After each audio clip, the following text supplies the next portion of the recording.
Hello. അപ്പോൾ ഇന്നത്തെ video ഒരു മൂന്നാർ യാത്രയാണ്. നമ്മൾ പലരും മൂന്നാർ പോയിട്ടുള്ളവരായിരിക്കാം അല്ലേ. ഒരു വട്ടം പോയി കഴിഞ്ഞ് കഴിഞ്ഞാൽ പിന്നീട് അത് നമ്മുടെ ഒരു ഫേവറേറ്റ് ലിസ്റ്റിൽ വരുന്ന ഒരു സ്ഥലം തന്നെയാണ് മൂന്നാർ. നമ്മുടെ സൗത്ത് ഇന്ത്യയിലെ തന്നെ കാശ്മീരിൽ ആണ് നമ്മുടെ മൂന്നാറിനെ വിശേഷിപ്പിക്കുന്നത്. എന്തുകൊണ്ടാണെന്ന് വെച്ച് കഴിഞ്ഞാൽ നമ്മുടെ മൂന്നാറിലെ വെതറാണ് കേട്ടോ, ആ കൂളിംഗ് വെതർ, മിസ്റ്റി മൗണ്ടെയ്ൻസ്, അതുകൊണ്ടൊക്കെയാണ് മൂന്നാറിനെ സൗത്ത് ഇന്ത്യയിലെ കാശ്മീർ എന്ന് വിശേഷിപ്പിക്കുന്നത്. നമ്മൾ കേരളത്തിൽ ജീവിക്കുന്നവർക്ക് എന്തോരം സ്ഥലങ്ങളാണ് സത്യം പറഞ്ഞാൽ എക്സ്പ്ലോർ ചെയ്യാനായിട്ടുള്ളത്. ലൈക്ക് ഇപ്പോൾ ഹിൽ സ്റ്റേഷൻസ് ആണെങ്കിൽ ലോട്ട് ഓഫ് പ്ലേസസ് ഉണ്ട്. ലൈക്ക് മലക്കപ്പാറ, അതുപോലെ തന്നെ വാൽപ്പാറ, വട്ടവട, പൊന്മുടി, പിന്നെ നെല്ലിയാമ്പതി, അതുപോലെ വയനാട്, എന്തോരം സ്ഥലങ്ങൾ. ഇപ്പോൾ വാഗമൺ പോലത്തെ ടീ പ്ലാന്റേഷൻസ് ഉള്ള ഒരുപാട് സ്ഥലങ്ങളുണ്ട്, ഹൈ റേഞ്ച് പ്ലേസസ് അല്ലേ. പക്ഷേ സത്യം പറഞ്ഞു കഴിഞ്ഞാൽ കുറേ ആൾക്കാരൊന്നും പോകുന്നില്ല എന്നുള്ളതാണ് വാസ്തവം അല്ലേ. ചിലപ്പോൾ അവരുടെ സാഹചര്യങ്ങളായിരിക്കാം. പക്ഷേ ഒരു വട്ടമെങ്കിലും നമ്മൾ ഇതൊക്കെ ഒന്ന് വിസിറ്റ് ചെയ്ത് കഴിഞ്ഞ് നമ്മുടെ മൈൻഡ് റിഫ്രഷ് ആക്കാൻ പറ്റുന്ന ഒരുപാട് കാര്യങ്ങൾ ഇവിടെ ഉണ്ട്. ട്രാവൽ ചെയ്യുക എന്ന് പറഞ്ഞു കഴിഞ്ഞാൽ അത്രയും ഹീലിംഗ്, അത്രയും നല്ലൊരു ഹീലിംഗ് വേറെ ഇല്ല സത്യം പറഞ്ഞു കഴിഞ്ഞാൽ. നമ്മൾ രാവിലെ ഒരു 6 മണിയോടെയാണ് കേട്ടോ വീട്ടിൽ നിന്ന് ഇറങ്ങിയത്. വീട്ടിൽ നിന്ന് ഇറങ്ങിക്കഴിഞ്ഞ് കുറച്ച് ദൂരം പോയപ്പോൾ ജസ്റ്റ് ഒരു കട്ടൻ കുടിക്കാനായിട്ട് ഇറങ്ങി.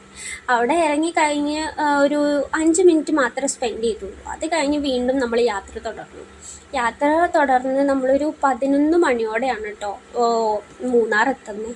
അതിൻ്റെ ഇടയ്ക്ക് നമ്മൾ ഇറങ്ങിയായിരുന്നു, വെള്ളച്ചാട്ടം കാണാനൊക്കെ നമ്മൾ ഇറങ്ങി ഫോട്ടോസൊക്കെ എടുത്തായിരുന്നു. അപ്പോൾ ഒരു 11 മണിയോടെയാണ് നമ്മൾ മൂന്നാർ എത്തുന്നത്. അവിടെ എത്തിക്കഴിഞ്ഞിട്ട് നമ്മൾ ബ്രേക്ക്ഫാസ്റ്റ് കഴിക്കുന്നത് കേട്ടോ. ബ്രേക്ക്ഫാസ്റ്റ് കുറച്ച് ലേറ്റായെങ്കിലും പക്ഷേ ഫുഡൊക്കെ അടിപൊളിയായിരുന്നു. നല്ല മസാല ദോശയായിരുന്നു. മസാല ദോശയും കോഫിയായിരുന്നു ഞാൻ കുടിച്ചത്. ആൻഡ് നല്ലൊരു ഫുഡായിരുന്നു. ഇവിടെ എത്തിയതിന് ശേഷം നമുക്ക് പിന്നെ കുറച്ച് പ്രശ്നം വന്നത് നല്ല തിരക്കായതുകൊണ്ട് നമുക്ക് ഹോട്ടൽസ് കണ്ടുപിടിക്കാൻ കുറച്ച് ബുദ്ധിമുട്ടായിരുന്നു. ഹോട്ടൽസ് ഉണ്ട്, പക്ഷേ നമുക്ക് അഫോർഡബിൾ പ്രൈസിനും കിട്ടണം, പക്ഷെ അത്യാവശ്യം വൃത്തിയും വേണം.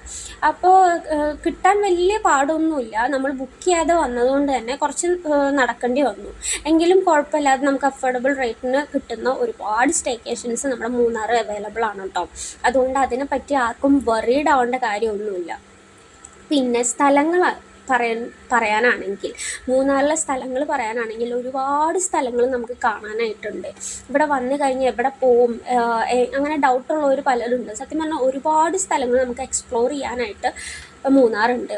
ആനയരങ്ങൽ ഡാം, അതുപോലെ മാട്ടുപ്പെട്ടി ഡാം, എക്കോ പോയിൻ്റ്, അതുപോലെ തന്നെ റോസ് ഗാർഡൻ ഉണ്ട്. ഒരുപാട് സ്ഥലങ്ങൾ നമുക്ക് കാണാനായിട്ടുണ്ട്. ടീ പ്ലാന്റേഷൻസ് പിന്നെ പറയണ്ടല്ലോ, ലെഫ്റ്റും റൈറ്റും കാണുമ്പോൾ ടീ പ്ലാന്റേഷൻസ് ആയിരിക്കും കൂടുതലായിട്ട് ഉണ്ടാവുക.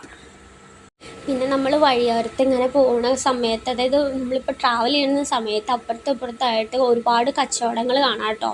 കച്ചവടക്കാരുടെ കയ്യിൽ നമ്മുടെ മാഗി, അതുപോലെ തന്നെ ചോളം, പിന്നെ ഉപ്പിലിട്ട മാങ്ങ, ആപ്പിൾ, നെല്ലിക്ക, അങ്ങനെ കുറേ സംഭവങ്ങളുണ്ട്. എസ്പെഷ്യലി നമ്മൾ അവിടെ ഇപ്പോൾ മാഗി കഴിച്ചായിരുന്നു. സത്യം പറഞ്ഞു കഴിഞ്ഞാൽ ഒരു മാഗിക്ക് അവർ ചാർജ് ചെയ്ത പൈസ എന്ന് പറഞ്ഞാൽ 90 രൂപ. ലൈക്ക് ഒരിത്തിരി ഉണ്ടാവുള്ളൂ കേട്ടോ, ഒരിത്തിരി ഉണ്ടാവുള്ളൂ. പക്ഷേ അത് വാങ്ങാൻ ആളുള്ളത് കൊണ്ട് തന്നെ അവർക്ക് ആ പ്രൈസിന് അവർ വിൽക്കുന്നത്. സത്യം പറഞ്ഞാൽ നമ്മൾ കഴിച്ചതിന് ശേഷമാണ് വില ചോദിച്ചപ്പോൾ സത്യം പറഞ്ഞാൽ ഞെട്ടിപ്പോയി. നമ്മൾ ഒരു 10-24 രൂപയുടെ പാക്കറ്റ് വാങ്ങി ഉണ്ടാക്കുന്ന അവർ വിൽക്കുന്നത് 90 രൂപയ്ക്കാണ്. ഒരു കുറച്ച് മാഗി കുറച്ച് കിട്ടുള്ളൂ, നമുക്ക് ക്വാണ്ടിറ്റിയും വളരെ കുറവാണ്. പക്ഷേ അവരുടെ അടുത്ത് നമുക്ക് വില പേശാൻ പറ്റില്ലല്ലോ, അത് അവരുടെ ലോകമാണ്, നമുക്കൊന്നും പറഞ്ഞിട്ട് കാര്യമില്ല.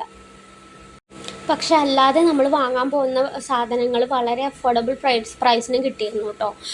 ടോയ്സ് ആയാലും അങ്ങനെ കുറേ സാധനങ്ങൾ